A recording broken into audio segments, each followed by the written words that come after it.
الحمد لله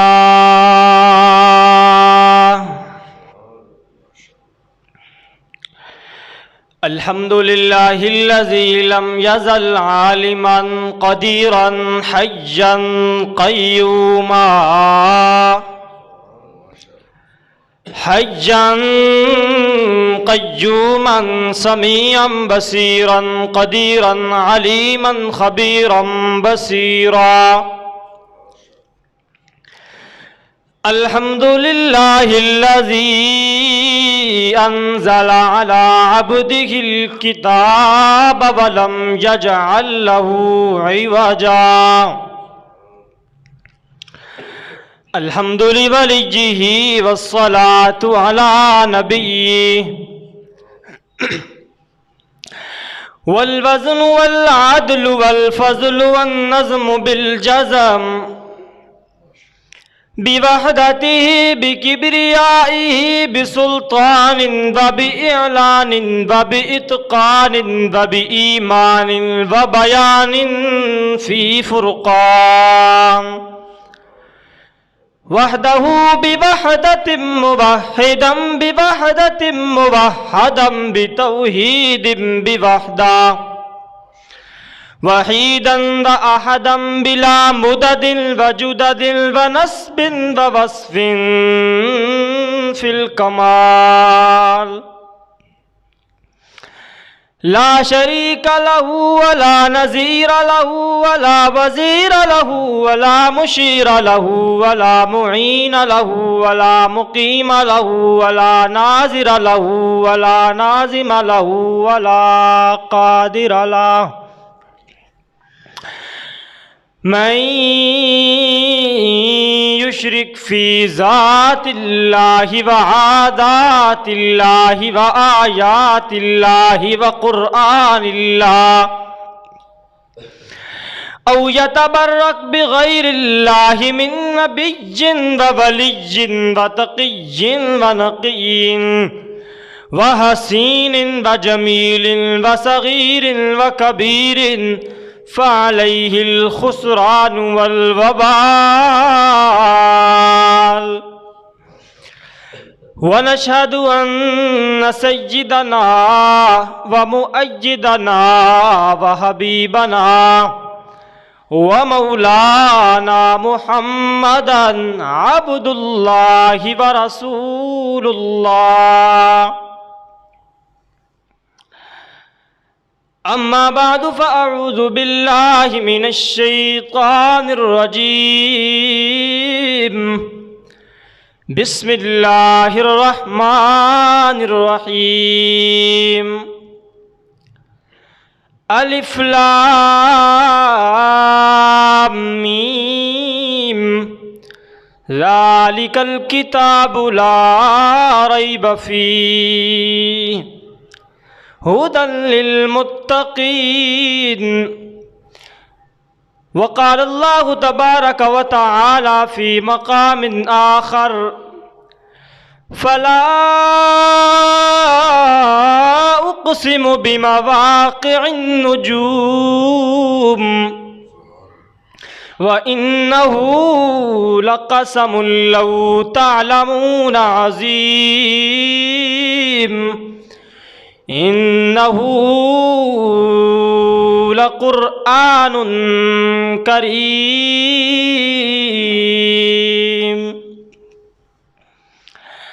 صدق الله العظيم وقال النبي صلى الله عليه وسلم كلمتان حبيبتان إلى الرحمن أو كما قال النبي صلى الله عليه وسلم اللهم صل على محمد وعلى آل محمد كما صليت على إبراهيم وعلى آل إبراهيم إنك حميد مجيد اللهم بارك على محمد وعلى آل محمد کما بارکت علی ابراہیم وعلی آل ابراہیم انک حمید مجید۔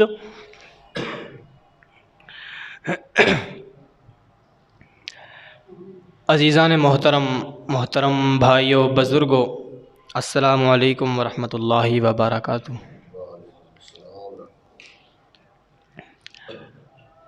سب سے پہلے اللہ تبارک و تعالیٰ کی بارگاہ لم یزل کے اندر ولا یزال کے اندر انتہائی رقت اور عاجزی کے ساتھ یہ دعا کرتا ہوں کہ جو کچھ کہوں اللہ کے قرآن اور پیغمبر کے فرمان صلی اللہ علیہ وسلم کے مطابق کہوں،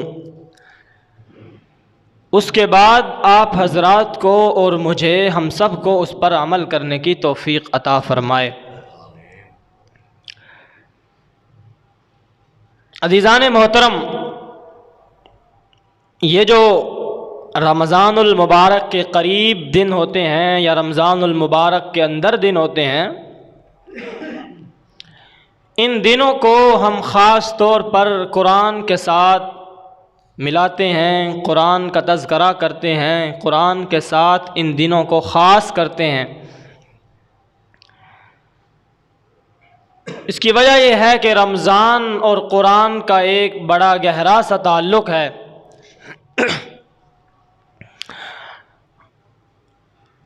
مجھے یاد ہے کہ پچھلے انہی دنوں کے اندر تقریباً میں نے 5 یا 6 جمعے عظمت قرآن پر پڑھائے تھے۔ اس بار بس تھوڑی سی وضاحت، ہمارے پاس وقت بھی اتنا نہیں کہ وہ سارا نصاب پھر دہرایا جائے۔ عزیزان محترم، قرآن کریم باقی کتابوں سے، باقی مصاحف سے اس وجہ سے جدا ہے کہ قرآن کریم اللہ کا کلام ہے۔ یہ کلام بھی ہے اور اللہ کی کتاب بھی ہے۔ باقی کتابیں حضرت موسیٰ پر اتری، حضرت عیسیٰ پر اتری، حضرت ابراہیم پر جو مصاحف اترے، حضرت داؤد پر جو کتاب اتری، یا باقی انبیاء کرام کو جو جو شریعت کے مطابق احکام ملے، وہ صرف اللہ کی کتابیں ہیں، اللہ کا کلام نہیں ہے، صرف اللہ کی کتاب ہے بس۔ لیکن یہ عظمت اور یہ شان ہمیں اللہ نے عطا کی ہے کہ ہمیں رب العالمین نے اپنا کلام عطا کیا ہے۔ کلام کیا ہوتا ہے؟ کلام متکلم کی صفت ہوتا ہے، یعنی جو بندہ بول رہا ہے یہ الفاظ اس کی صفت ہیں۔ یہی وجہ ہے کہ رب العالمین قرآن کریم کے اندر بات کرتے ہیں، بولتے ہیں۔ رب العالمین نے حضرت موسیٰ سے فرمایا انی اصطفیتک علی الناس برسالاتی وبکلامی، اے موسیٰ میں نے تجھے چن لیا لوگوں پر رسالت کے ساتھ، کلام کرنے کے ساتھ، فخذ ما آتیتک وکن من الشاکرین، پکڑ لے اس کتاب کو اور ہو جا شکر ادا کرنے والوں میں سے۔ حضرت موسیٰ کے ساتھ اللہ نے کلام کتنے دن کیا تھا؟ 40 دن۔ وَوَعَدْنَا مُوسَىٰ 30 لیلہ، ہم نے وعدہ لیا موسیٰ سے 30 راتوں کا۔ وَأَتْمَمْنَاهَا بِعَشْرٍ فَتَمَّ مِيقَاتُ رَبِّهِ، پھر ہم نے ان 30 راتوں پر 10 راتیں اور اوپر کر دی۔ مفسرین ادھر بہت ساری بحث کرتے ہیں کہ جب 30 راتیں مقرر کر دی تھیں تو پھر 10 راتیں اوپر کرنے کا کیا مطلب ہے؟ بعض نے کہا کہ حضرت موسیٰ نے روزہ رکھا 30 دن، تو 30ویں دن انہوں نے مسواک کر دی، تو اللہ نے فرمایا اب 10 دن 10 راتیں اور 10 دن اور رہو یہاں پر۔ بہرحال وہ الگ بحث ہے۔ تو حضرت موسیٰ سے اللہ نے جو کلام کیا وہ صرف 40 راتیں اور 40 دن کیا، اور اس کے بدلے میں اللہ فرماتے ہیں وَقُم مِّنَ الشَّاكِرِينَ، شکر ادا کرنے والوں میں سے بن جا۔ تو جو رب العالمین ہم سے 1400 صدیوں سے کلام کر رہے ہیں اپنی کتاب کے اندر، کیا ہمیں شکر ادا اللہ کا نہیں کرنا چاہیے؟ شکریہ ادا کرنا چاہیے۔ ان شکرتم لازیدنکم ولئن کفرتم ان عذابی لشدید، اگر تم میری نعمتوں کا شکریہ ادا کرو، بلکہ نعمتوں کا نہیں، ایک نعمت کا شکریہ ادا کرو۔ اللہ فرماتے ہیں یا بنی اسرائیل اذکروا نعمتی اللتی، اے بنی اسرائیل یاد کرو میری ایک نعمت کو، نعمتی ایک نعمت، ایک نعمت کا اگر ہم شکریہ ادا کریں اللہ کا۔ اور حدیث میں آتا ہے کہ جو انسانوں کا شکریہ ادا نہیں کرتا، جو بھائی اپنے بھائی کا شکریہ ادا نہیں کرتا، وہ اللہ کا بھی شکریہ ادا نہیں کر سکتا۔ تو اللہ فرماتے ہیں میری ایک نعمت کو یاد کرو جو میں نے تم پر کی۔ وہ نعمت یہی ہے کہ میں نے تمہارے پیغمبر سے کلام کیا، تمہارے پیغمبر کو میں نے کتاب عطا فرمائی، حضرت موسیٰ کو۔ تو اللہ فرماتے ہیں یہ کتاب، یہ کلام میں نے تمہیں دیا ہے، یہ کتاب اور کلام لے کر میرے شکر گزار بندوں میں سے بن جاؤ۔ لیکن سوچنے والی بات یہ ہے کہ اس کے باوجود بھی اللہ تبارک و تعالی دلائل دے دے دے دے کر آخر کے اندر فرماتے ہیں قلیلا ما تشکرون، قلیلا ما تذکرون، بہت تھوڑے سے لوگ ہیں جو میرا شکر ادا کرتے ہیں، بہت تھوڑے سے لوگ ہیں جو نصیحت حاصل کرتے ہیں، بہت کم ہے۔ یہ ایک قرآن کریم باقی کتابوں سے ممتاز اس لیے ہے کہ یہ اللہ کا کلام ہے، باقی کلام نہیں ہے۔ دوسری بات یہ ہے کہ اس قرآن کو اللہ نے نازل کیا ہے جبریل امین کے واسطے کے ساتھ۔ شاید آپ کو پہلے معلوم نہ ہو کہ باقی کتابیں جبریل امین کے واسطے کے ساتھ نہیں آئیں، ڈائریکٹ اللہ نے اتاری ہیں، یا جیسے حضرت موسیٰ کو کوئی طور پر بلا کر، یا ڈائریکٹ دل کے اندر الہام کیا ہے، جس طرح بھی جبریل امین کے ذریعے نہیں آئی ہیں۔ امام بیضاوی لکھتے ہیں کہ جب رب العالمین جبریل امین کے اوپر قرآن پڑھ رہے ہوتے تھے آسمانوں پر، تو اللہ سارے فرشتوں کو موت دے دیتا تھا، سب مر جاتے تھے، یہ قرآن کی حفاظت ہو رہی ہے۔ پھر جب جبریل امین لے کر اترتے تو فرشتے پوچھتے کیا پڑھ رہے تھے آج رب العالمین؟ تو فرماتے ہیں جبریل امین کہ یہ وہ کتاب ہے جو اللہ اپنے آخری پیغمبر پر اتار رہے ہیں۔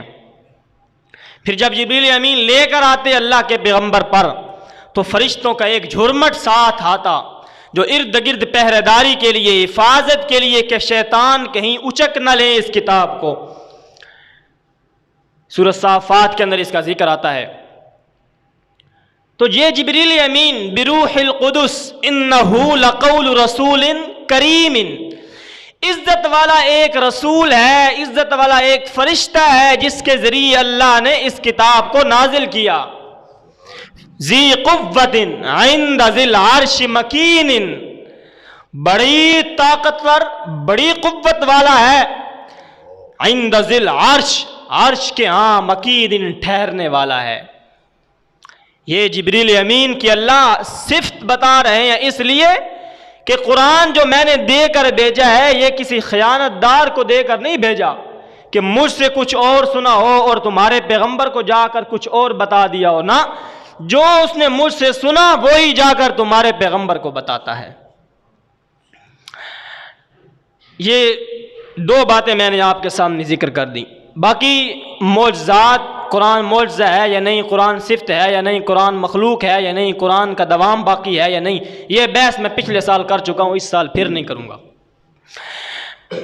اس کے بعد کوئی بھی اگر کتاب ہو یا کوئی بھی چیز ہو، اگر اس کو سمجھنا ہو، اس کو جاننا ہو، تو سب سے پہلے اس کی تعریف کو سمجھنا ضروری ہوتا ہے۔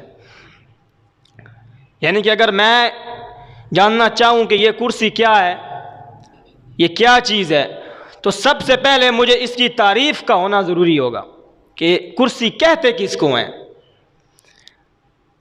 یہ ایک چیز آج بیان کروں گا۔ دوسری چیز ذکر کروں گا قرآن کریم کے نام۔ پہلی چیز تعریف، دوسری چیز نام، اور تیسری چیز قرآن کریم کی حکمت، قرآن کریم کی حکمتیں کہ قرآن کریم کیوں نازل ہوا۔ جی سب سے پہلے تعریف۔ علماء کرام نے بہت ساری تعریفیں کی ہیں قرآن کریم کی کہ قرآن یہ کتاب ہے، قرآن وہ کتاب ہے، قرآن ایسی کتاب ہے، لیکن امام سرخسی رحمۃ اللہ علیہ نے اصول سرخسی کے اندر ایک تعریف ذکر کی ہے، وہ سب سے پہلے آپ کے سامنے ذکر کروں گا۔ فرمایا هو الکتاب الکتاب المنزل، هو الکتاب القرآن المنزل علی محمد صلی اللہ علیہ وسلم المنقول الینا نقلا متواترا بلا شبہۃ۔ امام سرخسی فرماتے ہیں یہ قرآن ایک ایسی کتاب ہے کہ جس کو اللہ نے اپنے پیغمبر پر نازل کیا ہے، جو محمد الرسول اللہ صلی اللہ علیہ وسلم کی ذات ہے۔ المنقول الینا نقلا متواترا بلا شبہۃ، جو پیغمبر سے لے کر ہم تک نقل ہو کر آئی ہے درجہ بدرجہ، اور نقل بھی کوئی ضعیف طریقے سے نہیں بلکہ متواترا، اتنے بندوں نے اس کو نقل کیا ہے، کروڑوں اربوں بندوں نے اس کو نقل کیا ہے، اس کے الفاظ کو نقل کیا، اس کے معانی کو نقل کیا ہے ہم تک نقلا متواترا بلا شبہۃ، ایسی نقل ہو کر آئی ہے کہ ان دو گتوں کے اندر جو کتاب ہے اس کے ایک لفظ اور ایک زبر زیر میں بھی شک اور شبہ نہیں ہے، اس طرح یہ نقل ہو کر آئی ہے۔ کچھ عرصہ پہلے ایک بندہ گزرا تھا، یہودی تھا وہ، جی بڑا فصیح اور بلیغ تھا، عرب کا تھا۔ اس نے اس طرح کیا، تورات اٹھائی، پڑھنا شروع کیا، مطالعہ شروع کیا اس کا۔ اس کو جو جو الفاظ ایسے لگے نا جو اس کو اچھے نہیں لگتے تھے، اس نے وہ نکال دیے، اس جگہ پر اپنے الفاظ فصاحت والے جو اس کو اچھے لگتے تھے وہ داخل کر دیے۔ جب وہ نسخہ تیار ہو گیا تو وہ یہودیوں کے پاس لے کر گیا کہ دیکھو میں نے یہ کتاب لکھی ہے، جو جو کمیاں تھیں وہ میں نے خارج کر دی۔ بڑی داد دی ان کو ان لوگوں نے کہ تو نے بڑا کام کیا ہے، تو نے ہماری کتاب کی تصحیح کر دی ہے۔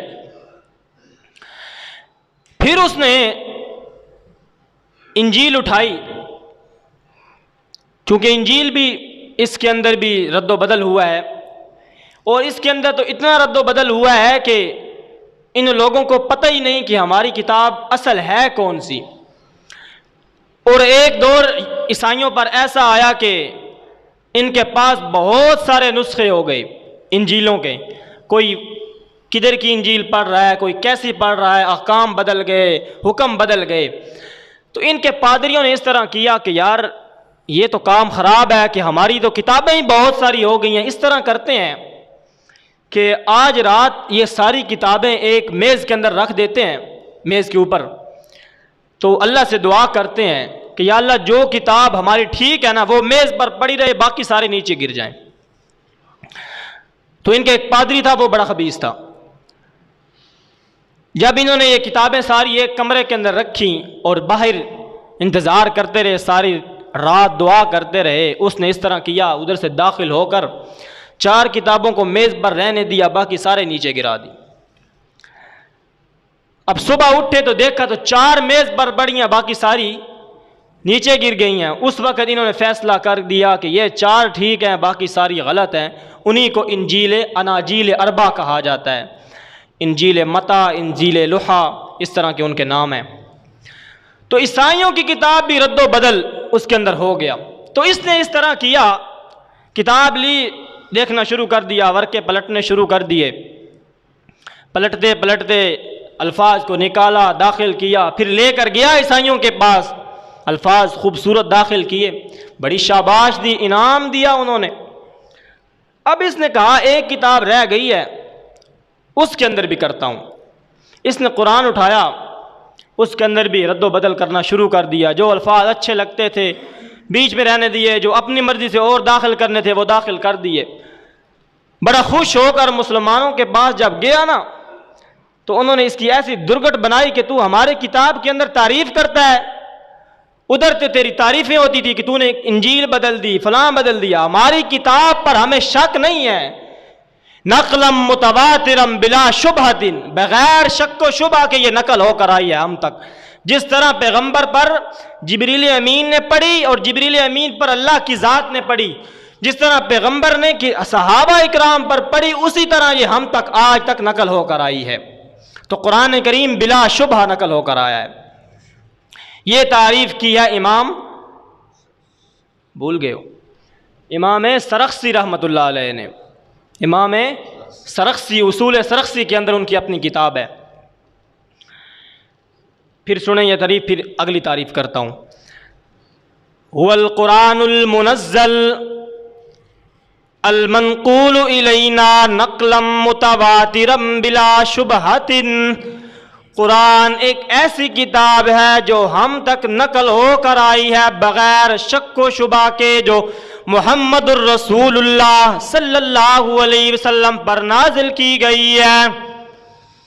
شیخ طیب طاہری حفظہ اللہ تعالی وہ بھی ایک تعریف کرتے ہیں، کیونکہ وہ خود شیخ القرآن ہے، فرماتے ہیں قرآن کی میں بھی تعریف کرتا ہوں کہ قرآن کس کتاب کو کہتے ہیں؟ کہتے ہیں کتاب عربی لا ریب فیہ انزلہ اللہ الی محمد صلی اللہ علیہ وسلم المنقول الینا نقلا متواترا بلا شبہۃ المکتوب فی المصاحف۔ قرآن ایک ایسی کتاب ہے جو عربی کے اندر ہے، جو کس کے اندر ہے؟ عربی کے اندر۔ اب ساری کتابیں نکل گئیں، تورات عربی کے اندر نہیں، عبرانی زبان کے اندر ہے، زبور بھی عربی کے اندر نہیں، انجیل بھی عربی کے اندر نہیں، باقی دنیا کی ساری کتابیں عربی کے اندر جو ہیں وہ ابھی تک شامل ہیں، لیکن جو عربی کے اندر نہیں وہ نکل گئیں، جو انگلش والی ہیں وہ بھی خارج کر دی انہوں نے۔ پھر آگے فرمایا کتاب عربی لا ریب فیہ، قرآن ایسی کتاب ہے جو عربی کے اندر ہے اور اس کے اندر شک بھی نہیں ہے، شبہ بھی نہیں ہے۔ شک والی کتابیں جو تھیں وہ ساری خارج ہو گئیں، شک والی ساری خارج ہو گئیں، کیونکہ جو بندہ بھی اس دنیا کے اندر کتابیں لکھے گا، کوئی ایسی کتاب نہیں لکھ سکتا جس کے اندر شک و شبہ نہ ہو۔ یہ قرآن کی ایک ایسی خاصیت ہے کہ قرآن شک اور شبہ سے پاک ہے۔ یہ تعریف کی طیب طاہری حفظہ اللہ تعالیٰ نے۔ فرماتے ہیں کتاب عربی، یہ عربی والی کتاب ہے، انزلہ اللہ الی محمد صلی اللہ علیہ وسلم المکتوب فی المصاحف، یہ ایسی کتاب ہے جو 2 گتوں کے اندر لکھی ہوئی ہے۔ ان 2 گتوں کے اندر جو جو لفظ آئے گا وہ قرآن کریم کا ہوگا۔ میرے بھائیو، یہی تعریف جو طیب طاہری نے کی، یہی تعریف قرآن اپنے ایک اور مقام پر کرتا ہے۔ قرآن کہتا ہے الف لام میم ذالک الکتاب لا ریب فیہ، قرآن ایسی کتاب ہے جس کے اندر کوئی شک اور شبہ کی گنجائش نہیں ہے۔ یہ جو میں نے ابھی 3 لفظ پڑھے ہیں نا، الف لام اور میم، یہ قرآن کریم کی 29 سورتوں کے شروع کے اندر آتے ہیں۔ کتنی؟ بولیے تھوڑا سا۔ 29 سورتوں کے۔ ہر مفسر ادھر آ کر ایک ہی لفظ کہتا ہے، اللہ اعلم بمرادہ و معانہ، اللہ ہی اس کے معنی کو بھی جانتا ہے، اللہ ہی اس کی مراد کو بھی جانتا ہے۔ میرے بھائیو، قرآن ایسی کتاب ہے جس کے ہر لفظ کے معنی کو سمجھنا ضروری ہے، لیکن یہ جو لفظ ہیں جو 29 سورتوں کے شروع کے اندر آتے ہیں، کبھی الف لام میم، کبھی الف لام میم صاد، کبھی حامیم، کبھی طاسیم میم، کبھی کاف ہا یا عین صاد، کبھی عین سین قاف، جیسے یہ جو الفاظ آتے ہیں نا، ان کے الفاظ کو نہ سمجھنا ضروری ہے، باقی الفاظ کو سمجھنا ضروری ہے، لیکن ان الفاظ کو نہ سمجھنا ضروری ہے۔ کیوں؟ قرآن کہتا ہے ہن ام الکتاب وَأُخَرُ مُتَشَابِهَاتٌ، قرآن کریم کے الفاظ اور آیات 2 قسم کی ہیں، ایک وہ ہے کہ جن کا معنی بالکل واضح ہے، اگر پڑھا جائے تو سمجھ میں آ جاتا ہے، دوسری وہ ہے جن کے معنی سمجھ میں نہیں آتے، ان کو متشابہات کہتے ہیں۔ پھر متشابہات کی 2 قسمیں ہیں، ایک وہ ہے جن کے معنی تو سمجھ میں آتے ہیں لیکن ان کے مراد سمجھ میں نہیں آتی، دوسری وہ ہے جن کی مراد بھی سمجھ میں نہیں آتی، معنی بھی سمجھ میں نہیں آتے۔ سمجھ آ رہی ہے؟ آج تقریر تھوڑی سی وہ دوسرے ٹائپ کی ہو گئی۔ کتنی قسم کی آیات ہیں؟ 2 قسم کی، ایک ہیں متشابہات، ایک ہیں محکمات۔ محکمات تو وہ ہیں جن کے الفاظ بھی سمجھ آتے ہیں، معنی بھی سمجھ آتی ہے، مراد بھی سمجھ آتی ہے۔ باقی بات یہ مقطعات، متشابہات۔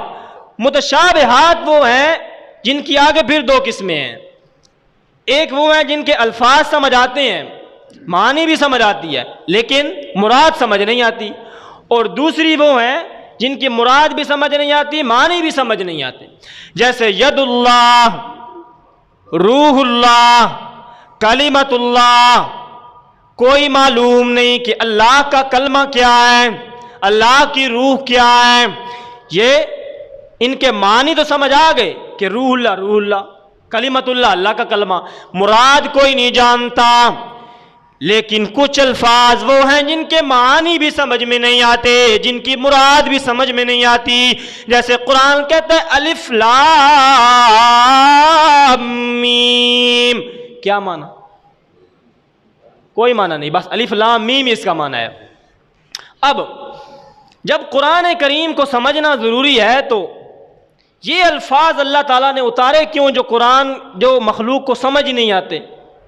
سوال ہے، جب سمجھ ہی نہیں آتے تو پھر اتارنے کا مقصد کیا ہے؟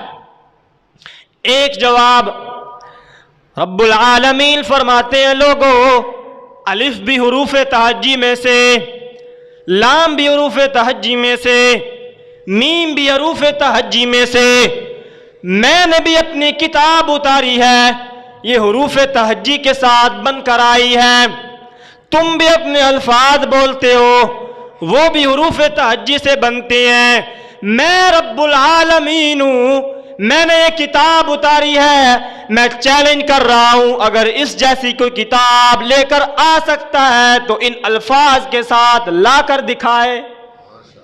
تم بھی اپنے الفاظ بولتے ہو وہ بھی حروف تہجی میں سے ہیں، یہ بھی حروف تہجی ہے، اگر قرآن کا انکار کرتے ہو کہ یہ اللہ کی طرف سے نہیں ہے تو تم بھی بنا کر لاؤ۔ فَأْتُوا بِعَشْرِ سُوَرٍ مِثْلِهِ، اس جیسی 10 صورتیں بنا کر لاؤ۔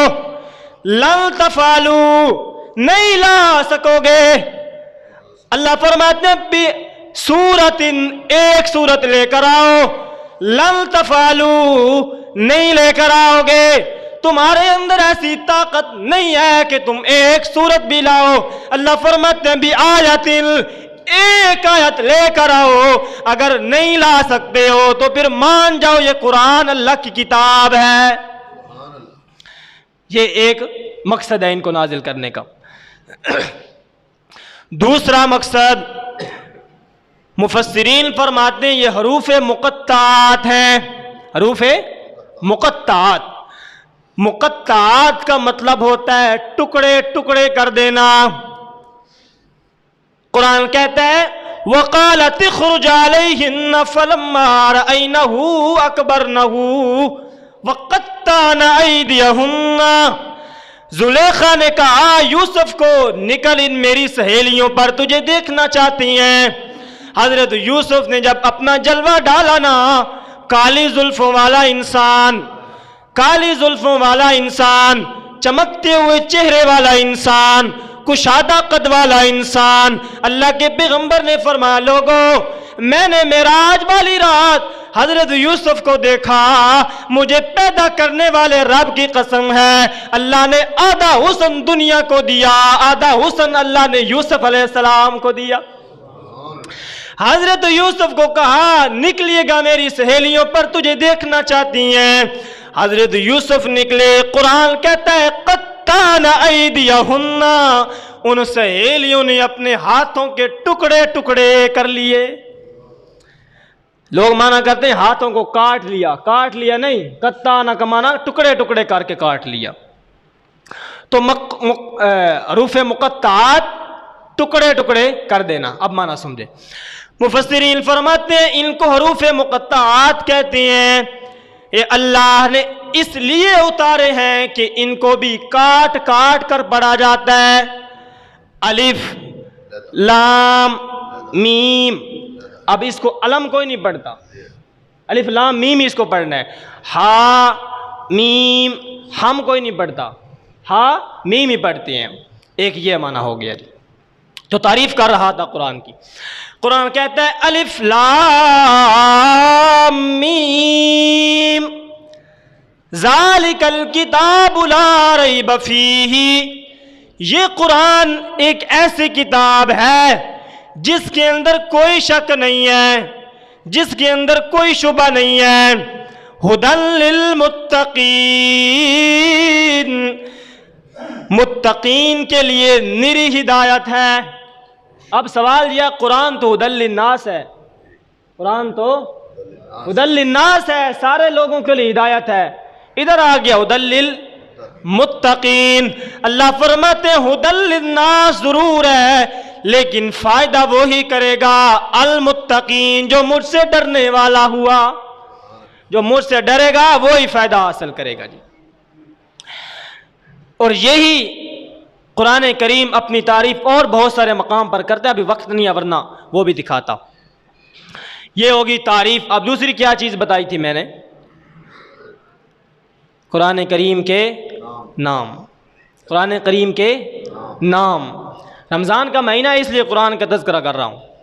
قرآن کریم کے نام بہت سارے، مفسرین نے ایک کتاب کے اندر 150 نام ذکر کیے ہیں قرآن کے، 150 نام۔ اور عربی کا ایک مقولہ ہے کہ کثرت الاسماء تدل علی شرفی، ناموں کی عظمت، ناموں کا زیادہ ہونا، جس چیز کے نام زیادہ ہوں یہ اس بات پر دلیل ہے کہ اس کی عظمت بہت زیادہ ہے۔ اور شروع کے اندر میں نے ایک بات بتائی کہ قرآن اللہ کی صفت ہے، جس صفت کے اتنے زیادہ نام ہوں کہ 150 سے بھی زیادہ نام ہیں قرآن کریم کے، جس ہستی کی صفت کا یہ عالم ہو، اس ہستی کی ذات کا کیا مقام ہے۔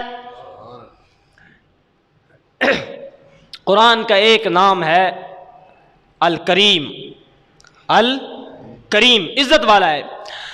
سورۃ واقعہ آیت نمبر 77 کے اندر فرمایا فَلَا أُقْسِمُ بِمَوَاقِعِ النُّجُومِ، مجھے قسم ہے اس مقام کی کہ جہاں پر ستارے ٹوٹ ٹوٹ کر گرتے ہیں، ستاروں کے ٹوٹ کر گرنے کی قسم ہے مجھے۔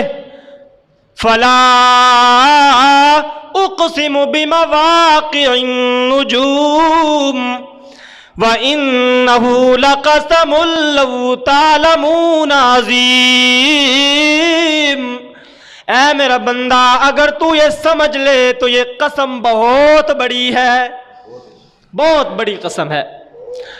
اللہ فرماتے ہیں یہ بہت بڑی قسم ہے کہ انہ لقرآن کریم، یہ قرآن ایک عزت والی کتاب ہے، یہ قرآن کا نام ہے کریم۔ اور دوسرے مقام پر قرآن اپنا ایک اور نام ذکر کرتا ہے کتاب۔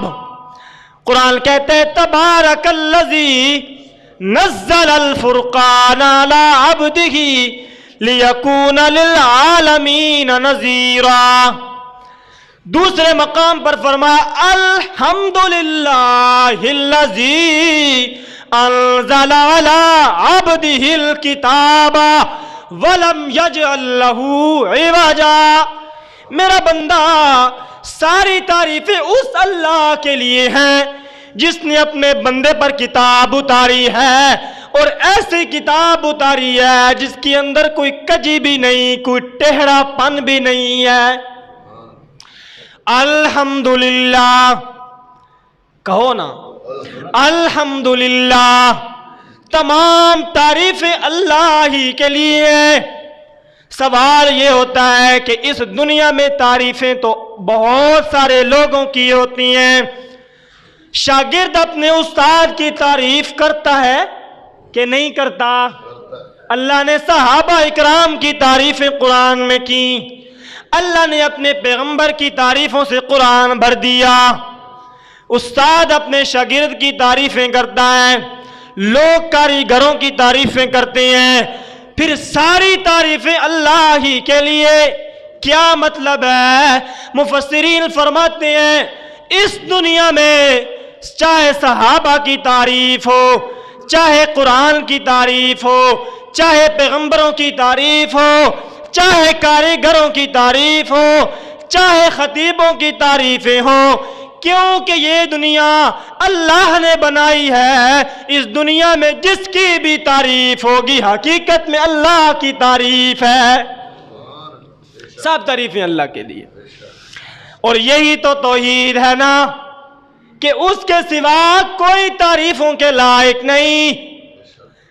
ایک جملہ کہہ دیتا ہوں، اس دنیا کے اندر انسان اگر نماز پڑھے نا، نماز 100 نمبر کا پرچہ ہے، اگر 100 نمبر کے پرچے میں سے انسان کے 80 نمبر آ گئے تو انشاءاللہ کامیاب ہو جائے گا۔ زکوٰۃ 100 نمبر کا پرچہ ہے، اگر 80 نمبر آ گئے انشاءاللہ کامیاب ہو جائے گا۔ لوگوں کے ساتھ اچھے اخلاق سے پیش آنا 100 نمبر کا پرچہ ہے، اگر 50 بھی آ گئے تو کامیاب ہو جائے گا۔ ہر پرچہ اللہ نے انسان کو دیا 100 نمبر کا پرچہ، اگر کچھ کم بھی ہو گئے انشاءاللہ کامیاب ہو جائے گا۔ لیکن اللہ کی توحید ایک ایسا پرچہ ہے، قرآن کہتے ہیں اِنَّ اللَّهَ لَا يَغْفِرُ أَن يُشْرَكَ بِهِ وَيَغْفِرُ مَا دُونَ ذَلِكَ لِمَن يَشَاءُ۔ 100 نمبروں میں سے اگر 99 نمبر بھی لیے پھر بھی ناکام ہو جائے گا۔ یہ ہے اللہ کا انصاف، اللہ کی توحید۔ اور دیکھیے نا، اللہ فرماتے ہیں نماز پڑھو، نماز کا عنوان قائم کر دیا، پھر نماز کو نماز ہی کہا ہے۔ زکوٰۃ دو، زکوٰۃ کا عنوان قائم کر دیا، فرمایا زکوٰۃ دو تو زکوٰۃ ہی کا عنوان قائم کر دیا۔ حج کرو تو حج کا عنوان ہی قائم کر دیا۔ لیکن جب اپنی توحید کی باری آتی ہے نا، کبھی اللہ فرماتے ہیں میں الہ ہوں، کبھی اللہ فرماتے ہیں تعریفیں میری ہیں، کبھی اللہ فرماتے ہیں برکتیں میری ہیں، الحمدللہ رب العالمین، کبھی اللہ فرماتے ہیں تبارک الذی، برکت دینے والی میری ذات ہے، کبھی اللہ فرماتے ہیں تبارک الذی بیدہ الملک، برکت دینے والی اس اللہ کی ذات ہے جس کے قبضہ قدرت میں میری ذات ہے۔ کبھی اللہ فرماتے ہیں برکتیں دینے والا میں ہوں، الہ میں ہوں، حمد کے لائق میں ہوں، تسبیحوں کے لائق میں ہوں۔ اللہ فرماتے ہیں جب یہ ساری صفتیں میری ہیں، تعریفوں کے لائق بھی میں، تسبیحوں کے لائق بھی میں، تحمید کے لائق بھی میں، برکتوں کے لائق بھی میں، تو پھر میرا بندہ عبادت بھی صرف میری ہی کیا کر۔ یہ اللہ نے توحید اس طرح سمجھائی۔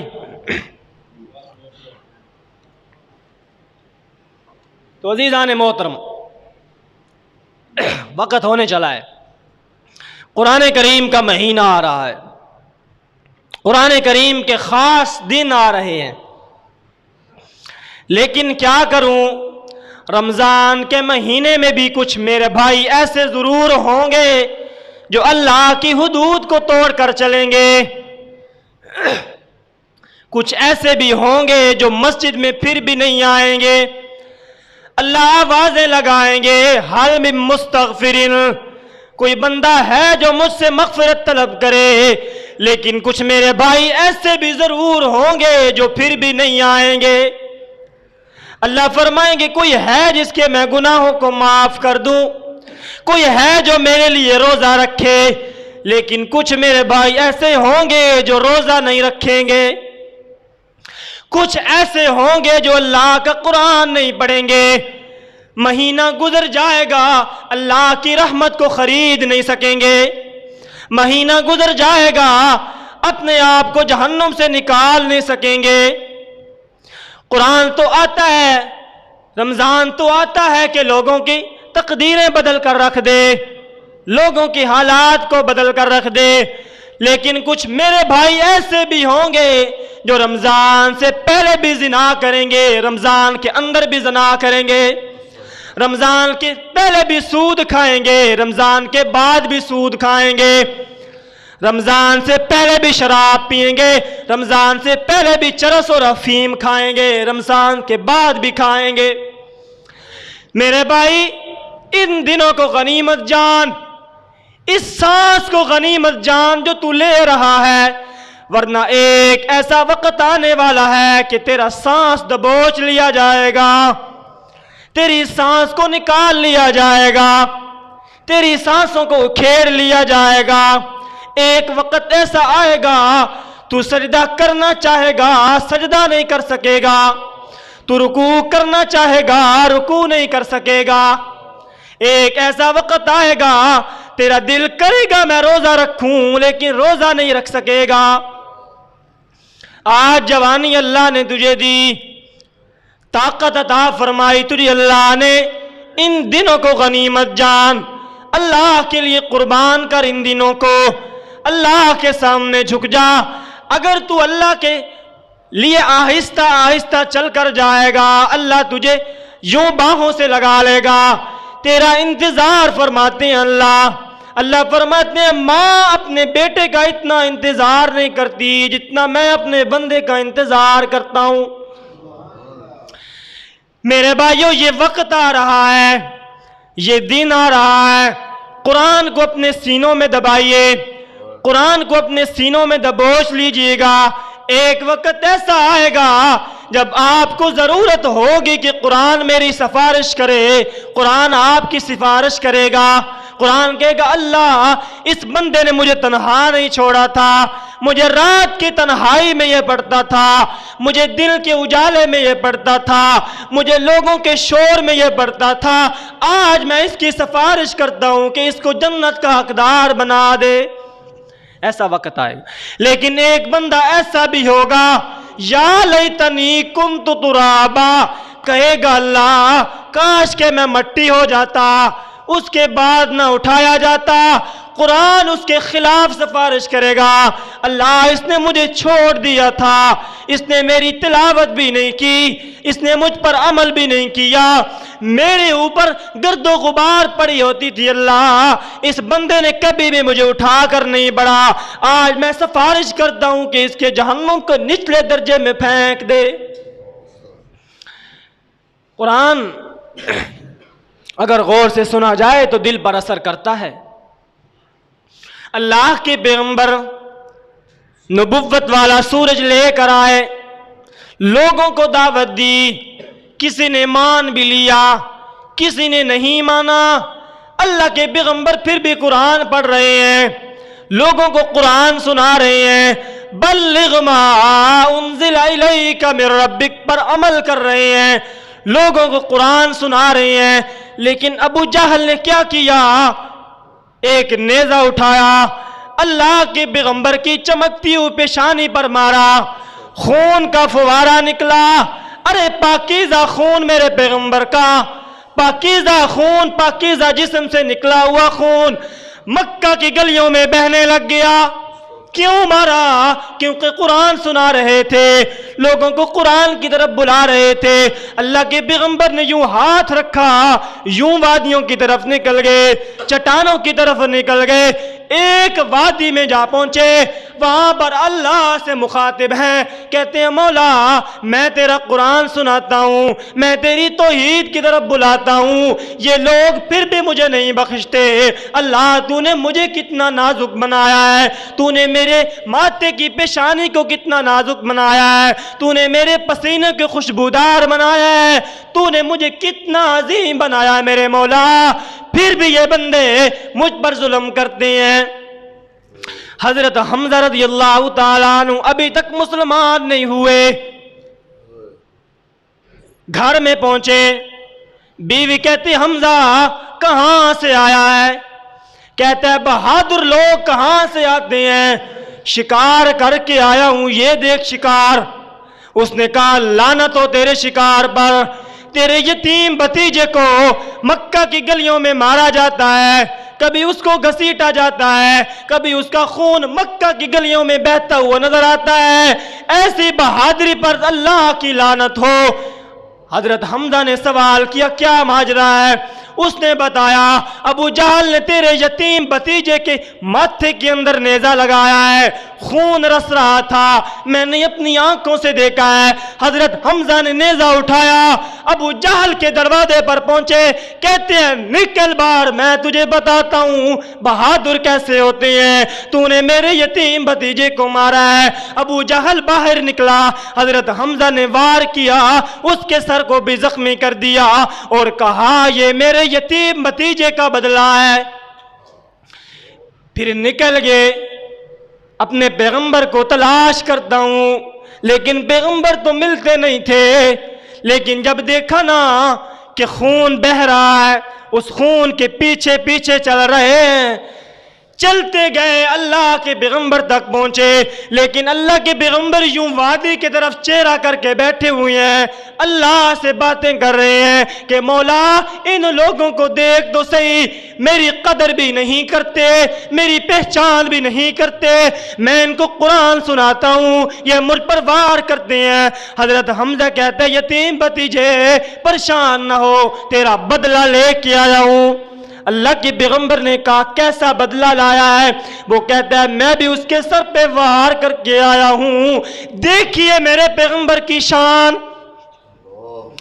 دیکھیے میرے پیغمبر کا مقام، دیکھیے میرے پیغمبر کی قرآن کے ساتھ کتنی لگن ہے۔ کہتے ہیں چچا حمزہ میں خوش نہیں ہوا ہوں۔ حمزہ کہتے ہیں میرے بھتیجے تیرا بدلہ لے کے آیا ہوں، پھر بھی خوش نہیں ہوتا ہے، کیسے خوش ہوگا؟ اللہ کے پیغمبر نے فرمایا حمزہ میں قرآن پڑھتا ہوں، تو قرآن کو مان لے، تو کلمہ پڑھ لے اور میرا صحابی بن جا، اس پر میں خوش ہو جاؤں گا۔ حضرت حمزہ کی زبان حرکت میں آئی، کہتے ہیں اشہد اللہ الہ الا اللہ واشہد ان محمد عبدہ ورسولہ۔ یتیم بھتیجے میں کلمہ پڑھ کے تیرا صحابی بن گیا ہوں۔ یہ قرآن کی لگن، قرآن کا درد۔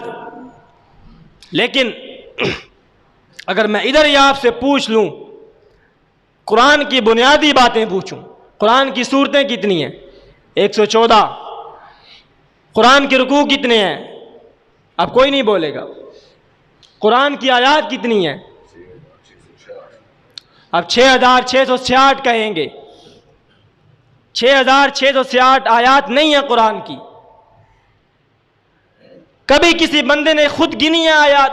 ہر بندہ 6666. یہ آسان ہے نا، 4 بار 6 ڈال دیا، 6666 ہو گئی. کتنا آسان ہے کہ ہم نے جن لوگوں کو اپنا مقتدا بنایا ان لوگوں نے ہمیں قرآن کی بنیادی معلومات بھی درست نہیں دی. اور قرآن کی 114 صورتیں ہیں. میں بھی آپ کو کہتا ہوں آپ کو 114 صفحے ہی پلٹانے پڑیں گے، بلکہ کئی صورتیں ایسی ہیں جو ایک ورقے کے اندر 3-4 آ جاتی ہیں. ہر صورت کے شروع کے اندر لکھا ہوتا ہے کہ اس صورت کی یہ آیات ہیں. آپ اگر گنیں 6666 نہیں بنے گی. ہر صورت کی آپ کلیکٹ کریں اس کو کیلکولیٹر پر، کم بنے گی، 6236 بنے گی. لیکن جب ایک بندے نے سن لیا نا کہ فلاں نے 6666 لکھی ہیں، اس نے آگے روایت نقل کر دی، اتنی ہی ہے، چلتے چلتے آج ہم تک پہنچی. ہمیں یہ بھی نہیں پتا کہ ہمارے قرآن کی آیات کتنی ہیں. یہ لمحہ فکر ہے. ہم اپنے کتاب کی بنیادی معلومات نہیں جانتے. اگر میں ادھر ہی پوچھ لوں کہ انڈیا کے ہیرو کتنے ہیں تو آپ سب کو ان کے نام معلوم ہو. اگر میں ادھر پوچھ لوں کہ عشرہ مبشرہ کے نام کتنے ہیں، عشرہ مبشرہ کون ہے، تو وہ آپ کو نہیں آئیں گے. ہمارے دین کے ساتھ یہ ظلم کیا گیا.